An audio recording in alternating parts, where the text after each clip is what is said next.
Hi Scouts, this is Cubmaster Patrick from Pack 495 in Renton, Washington. I'm here today to talk to you about my first Cubmaster challenge, and this is kind of a retro challenge, and I'm hoping that each of the Scouts decides to take me up on it. So we know that the Scout program changes from year to year, where we add new adventures and maybe some of the other ones that we've gotten to do in the past would go away.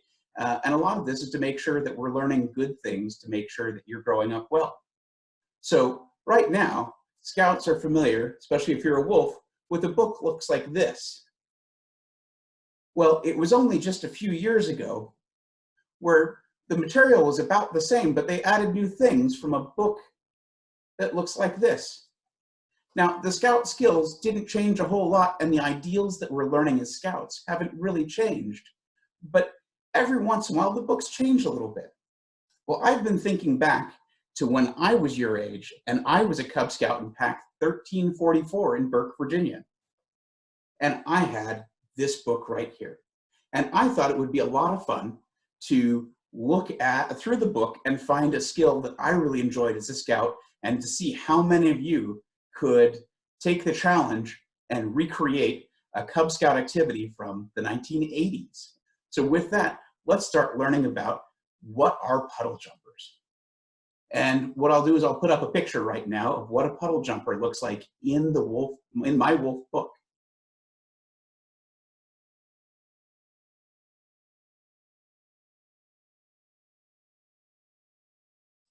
Puddle jumpers are two cans with two cords, and the cords go through the cans, the top of the cans. And so when you step on them and balance, you're holding the cords in the hands and you're stepping on the cans. Well, if you were just to lift your foot up, you might lose your balance and trip over the can that you've got below your foot.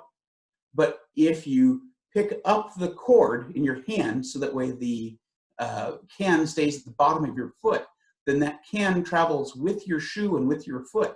And when you put your foot back down on the ground again, then what you've done is you've started walking on the can, and the rope is trying to hold the can on the bottom of your foot. So it's kind of like a small set of stilts. And one of the reasons why we call these puddle jumpers is that we can use these when going through a big puddle. And if the puddle's less shallow than your can, then you can walk across the puddle without getting your feet wet. We're going to start practicing with how do we start getting onto our puddle jumpers. So we've got our special assistant here who is going to place the puddle jumpers about foot width apart or shoulder width apart, and you're going to hold one rope in each hand, and you're going to take and step 1 foot onto each can. Got to watch out for your balance. And then, once you've gotten onto your puddle jumpers, you want to make sure that you practice your balance for a minute, and then you want to take your first step. And when you take your steps, you want to make sure that you pick up the can with the rope at the same time you make the step. Okay, special assistant, try taking a step. And one of the try keeping it, try again. When you lift up your foot, you want to make sure that you lift up the string and keep the string tight, the rope tight, as you keep going. So let's see what it looks like to walk in puddle jumpers.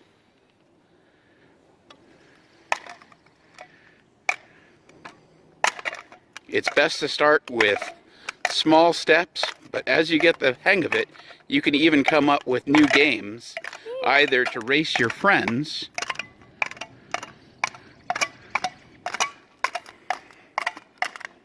Okay, so what we can see is a Scout who is standing on two cans, and on those cans are two strings that he's holding in his hand. And these are kind of like little stilts that would help you walk across a puddle without your shoes getting wet. Now, this isn't all very practical, but they're a lot of fun. I remember when I was a Cub Scout, my brother and sister thought this was so much fun that they wanted to make their own sets too. So what you'll need for this activity are 2 cans.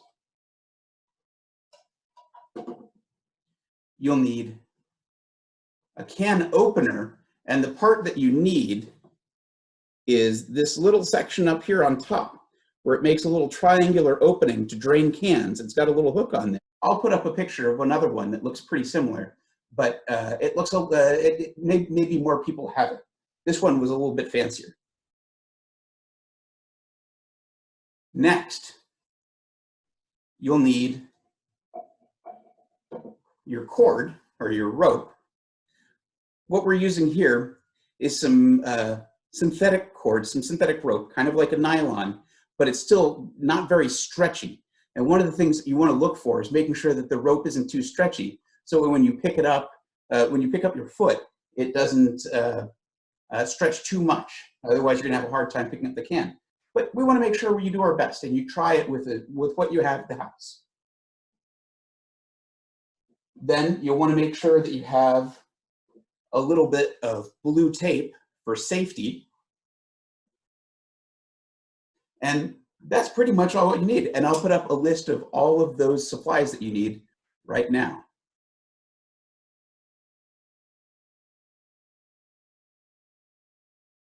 So our first step is we want to make sure that we get our cans, and we want to make sure that the first thing we do is we eat the things that are in the cans, because we want to make sure that we don't poke into cans that already have food in them, because otherwise our parents might get mad at us.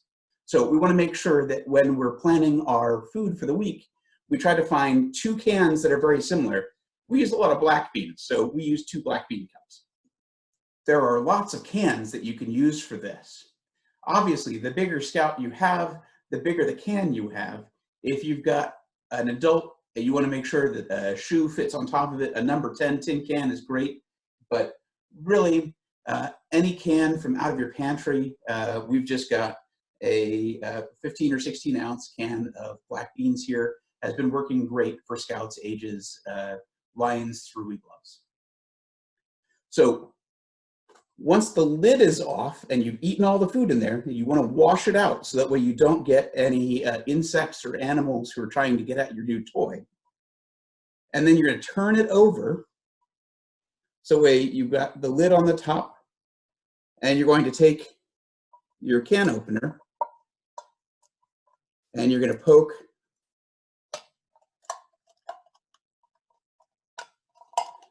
your hole in both sides of your cup.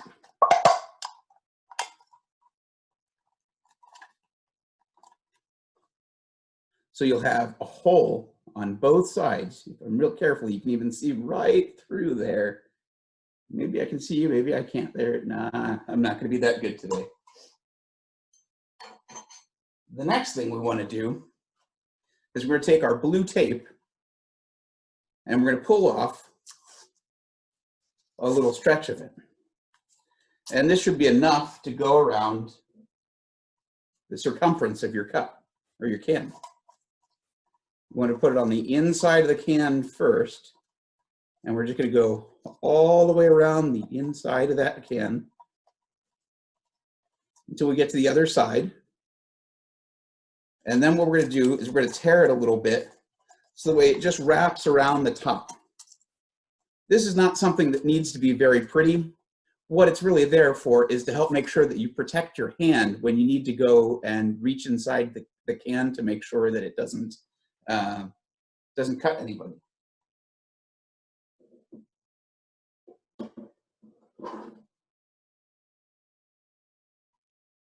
Now that you've got the holes in the can, you want to make sure that your rope is cut to the right length. And so the way you're going to be able to tell this is you're going to cut a piece of rope that when you hold both sides in your hand and you hold it about waist level, that you can put your foot with a shoe on it so the way it goes underneath of your foot and comes back up to your hand. So it's about the distance from the floor to your belt. Once you've cut your rope, if you're using a synthetic cord, you want to make sure that you have a parent help fuse the ends of the cord. This involves taking a lighter and making sure that you just melt that tip so that way it doesn't start to fray. If you have a thinner natural cord, you can probably just tie a rope in it. Or you can learn to whip the end of the rope, which is a great scouting skill. But any which way, you want to make sure that you do something so that way the rope doesn't unravel on you. Once you've got your rope cut, and you're going to need 2 ropes and 2 cans, we're going to look at how we put the rope through the can. Now there's 2 ways that we're going to show you. One way is to take and put both ends of the rope through the can and tie the knot in the bottom so that you can't see it. The other way is for you to slide the rope through both holes, and that way you can have the knot in your hand. Some people like that, so that way they know that the knot hasn't come undone, and that you can kind of hold it in your hand, make sure that it's kind of like a handle.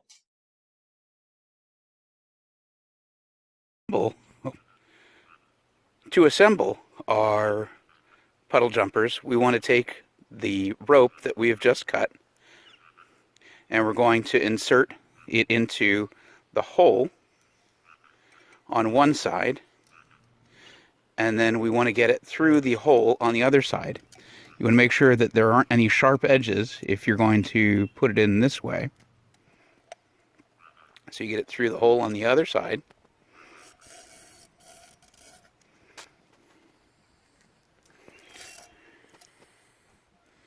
You want to make sure that it's about even, it'll even itself out later. And then we're going to practice our square knot.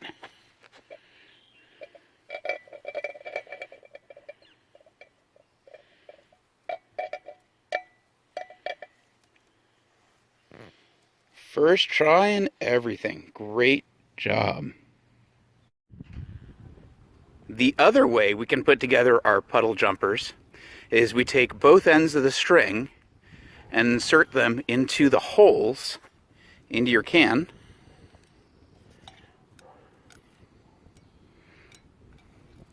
And so this time you have both ends in the can.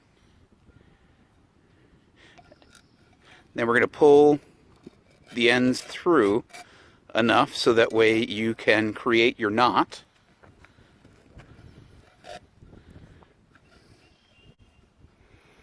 Again, we're going to create our square knot.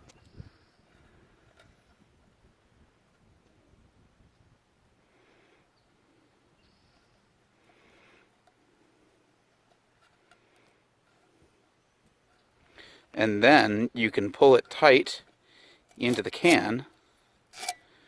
And the nice thing about that is now you don't see the knot on the outside of your puddle jumper.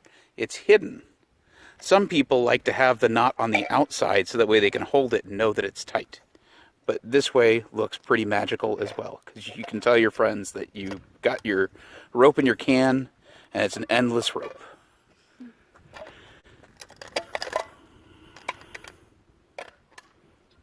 Sometimes you can even play some games with your puddle jumpers. Maybe try new ways to get outside and maybe learn to stand on one foot, or maybe you can try to set a record for getting from one side of your driveway to the other. We want to make sure you don't go too fast, because sometimes you can lose your balance. And the other thing is we need to make sure that we're still watching out for traffic and being safe. It's even possible to come up with your own games that you can play with friends. Let's have our special assistant hop up on the cans. See, sometimes you have to practice your balance. Okay, and stand still. Now the question is, can you stand on one foot? Good job. So I hope you've had a lot of fun building your puddle jumpers. One great thing about puddle jumpers is that we get to practice some of our Scout oath. One of those is keeping ourselves physically strong and mentally awake. So the physically strong part of it is we've gotten to practice going out and exercising. Hopefully we got to take something out of those cans. where we've cooked a healthy meal for our bodies, so we're getting to be physically strong. We've also learned to be mentally awake, and part of mentally awake is making sure that we're ready to learn and learn new things. So here we've learned how to open the can, clean the can, measure your rope. You want to also tie your rope, and how to practice balance and practice a new skill. So with all of those, you're now ready to go out and have a lot of fun. And if you're in Pack 495, please make sure you send me a picture so that way we can post it for everybody to see. With that, thank you, Scouts, and I can't wait to see you have a great time.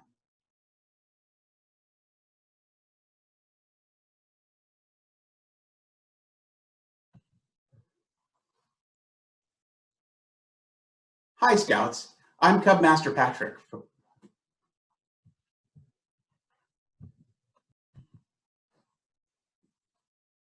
Hi, Scouts. This is Cubmaster.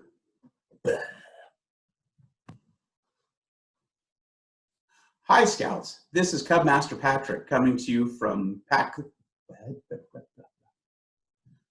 I joined Scouts when I was a wolf, and I joined back in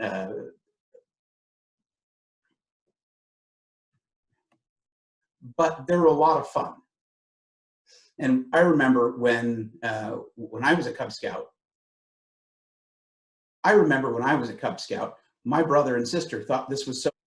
You'll need a can opener, and the part that you need is this little section up here on top, where it makes a little triangular opening to drain cans. It's got a little hook on there.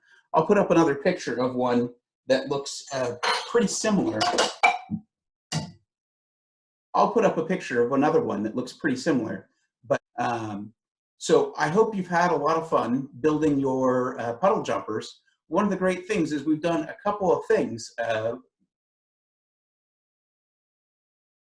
One of the great things about puddle jumpers is we get to look at all the last 3 points of the Scout Oath, keeping ourselves physically strong, mentally awake. That's not really true. One great thing about puddle